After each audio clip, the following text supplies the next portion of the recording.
Hi, it's the Catholic CEO, Henry Kutarna. This is the second of three videos of policy input to Dr. Taylor Marshall. Dr. Marshall, you and I have never met, but the other day I was passing through Dallas on my way to Houston, where I'm visiting my family, my children and grandchildren for the summer. And so I went to Mater Dei and I saw where you and I would then have in common frequented the sacraments. So happy to mention that to you. You've asked in your presidential run for policy input. So I'm giving three videos, short, high level, very macro level, not a lot of detail, but I'm trying to help you flesh out. You've asked for this. And so here we are. The Catholic CEO, check us out, www.thecatholicCEO.com, and our project, thecatholiceconomy.com. We provide a range of services. We have an exemplary Catholic leaders video series interviews. We have mentoring and coaching and business problem solving. We have clients in Europe, in Australia, New Zealand, all over the United States, and all over Canada. We have a Catholic Business Accelerator. We have an upper room peer group for Catholic business leaders and CEOs. We have a monthly St. Joseph workshop. We have a 3 times a week email service that provides business input as well as Catholic commentary, all linked into one interesting and helpful email.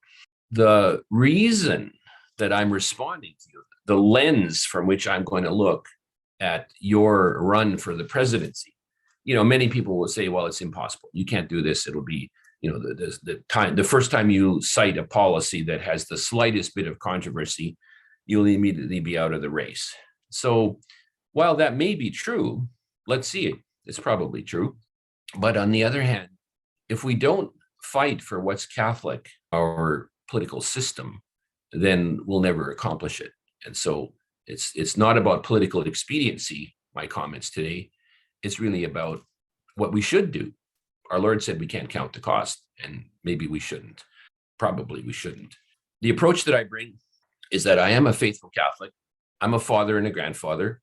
I have worked in government at the interface between politics and bureaucracy in a Canadian jurisdiction where I was a deputy minister of economic development. I was a deputy minister of social services. I was an assistant deputy minister of labor, and I served in Treasury Board, which is the financial policy arm of the cabinet, the provincial cabinet.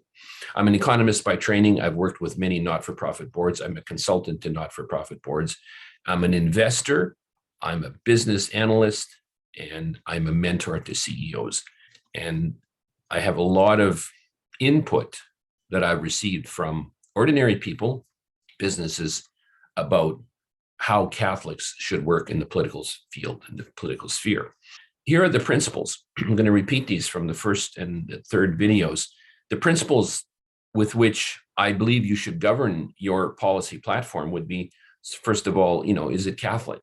Let's be fully Catholic. Let's do everything, every statement you make, every policy plank in your platform should be fully Catholic and should be tested against that. The doctrine of subsidiarity, for example, it's a great one for Catholics, which should be done at the federal, national level, which should be done at the state level, which should be done at the local municipal or council level, or which should be delegated to the family, the smallest unit and the most fundamental unit.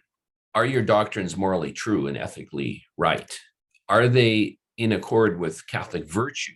We try to achieve virtue. And so prudence, justice, temperance, fortitude, faith, hope, and charity are all of the principles submitted to that test. No politician does that today, but maybe you should. I think you should. Accordance with Catholic social teaching, of course. The encyclicals, the great encyclicals that talk about the dignity of human work, the dignity of the person, and that comment on various public issues that are timeless, actually timeless, not subject to this feeling that it has to be contemporary. Many of the great encyclicals that are 50, 80, 100, 200 years old are still relevant today. And I hope that you'll be able to use those. The precepts of the church, the life issues, you need to be particularly careful on the life issues. And I mean in the sense of articulating them honestly and fairly. Loving acceptance of the person but not the fault or the sin. That's a principle that has been lost, and we should restore that principle. This phenomenon of canceling and ghosting, it can start at the top. It can start at the presidential level. Commentary, input, swaying public attitudes by simply using moral suasion. This is a powerful thing, and I think you could do that. No profiling of societal groups according to Marxist principles, class struggle, defining people in society by different factors that actually harm the unity of God's children. Equality of opportunity, but not necessarily equality of outcome. This is an area that needs careful articulation. There's an old saying that we should have in essential things unity, in non-essential things liberty, and in all things charity. And that's a good maxim. I hope you'll be able to use that one. And finally, focusing on reality all the time, not just feelings and sentiment in politics. Politics has often been the art of blending what people want. This is one of the dangers of democracy. In fact, democracy can bring feelings and sentiment of the ordinary person into the discussion. And yes, that's important, but it should always be foundationally based on reality and logic. So I mentioned that as the principles by which you should, in my opinion, carry out your policy platforms. Let's look at then the topics for today.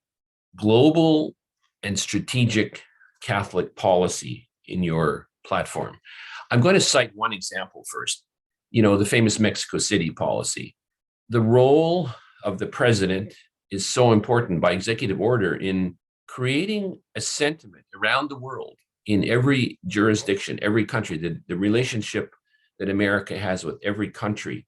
You can create a climate where Catholic policy, Catholic principles, elements of the Catholic faith are actually projected by the United States as it deals with the world situation. This will be very important. A further subdivision of it, remember, I'm speaking at the highest macro level. This is a short video, and there's no time to get into the micro details, but I would propose that you would have a policy think tank approach where you would assign a team of people to research each of these areas, volunteers probably, depending on your fundraising capability, to discuss these things. So the famous concept of tied aid, we give financial aid to countries around the world, to groups around the world. America does this in its generosity over the history. It has always done this. The danger, though, is that it's tied often to an ideological point of view. Do this, believe this, behave this, support this, do that. That, while it's always been in history true, people who give money and provide aid in terms of in-kind or dollars always typically tie that aid to certain ideological principles. If you're going to continue that in your policy, let's make sure that that's in accord with true and honest and just principles, especially Catholic principles. Another one is states' rights. The way that the US has been structured is that the states have a lot of power. Centralization in many countries, including Canada and the United States, of the federal or national government because of its ability to tax and to provide financial grants and incentives for various behaviors, including everything: health, education, social services, the welfare system. All of these are heavily influenced by the national governments, when in fact the doctrine of subsidiarity might actually play into it a little bit better. So there's a whole concept of states' rights and local jurisdictional rights, including all the way down to the family level, that could be part of a presidential policy platform. Laws that interpret situations in plain language. The proliferation of laws is ridiculous. We have so many laws, so many contradictory laws, that it's impossible for the average person to understand.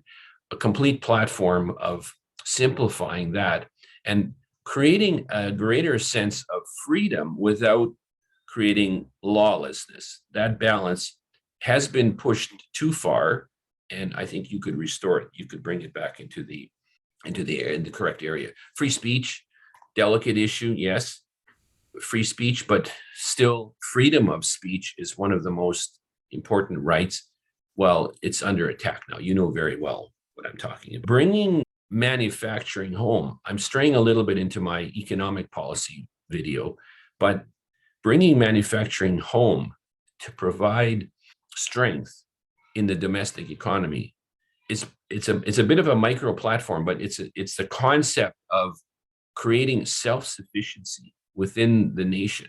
Self-sufficiency in the nation is not protectionism in the sense of tariffs, but it's self-sufficiency in the sense of being able to handle everything to support the people of the country in every possible way. The area of strategic policy on thought, pictures, videos, Hollywood, very tough area.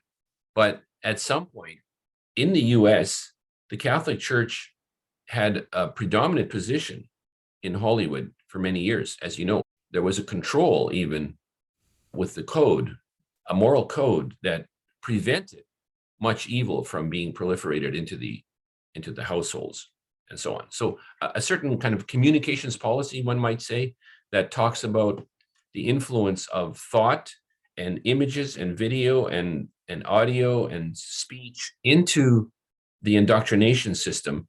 This is an area that a president could influence greatly simply by moral suasion. And so these are just a few ideas. They're at the very highest levels. This is not micro policy in detail, but on the global and strategic approach, I think it would be summarized like this.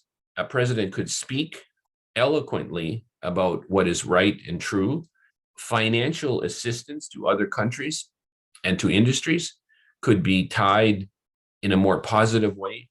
And there could be a greater doctrine of subsidiarity put in place where you're actually helping the local level create economic strength in a strategic sense that would empower America to once again be in the forefront of the world, in control of all of its resources and not dependent on the world. I'm not talking about stopping trade. I'm not talking about creating a protectionist environment, but there is a way to use your policy strengths and the law and economic policy to create a strategic approach that brings the country into a greater position of power and authority in the world for good. And that's what we're trying to do, I think. And I propose that to you. So again, it's the Catholic CEO, Henry Kutarna. Thank you all for listening. If you have comments, if anybody has comments about this, email me, henry@thecatholicceo.com, and we'll have a dialogue about these things. You've asked Dr. Marshall for policy input, and so here we are trying to provide a little bit for you. The next video, the third in the series of 3, will be about economic and business policy specifically within the country and in the external world of it as well. God bless you. It's the Catholic CEO, Henry Kutarna.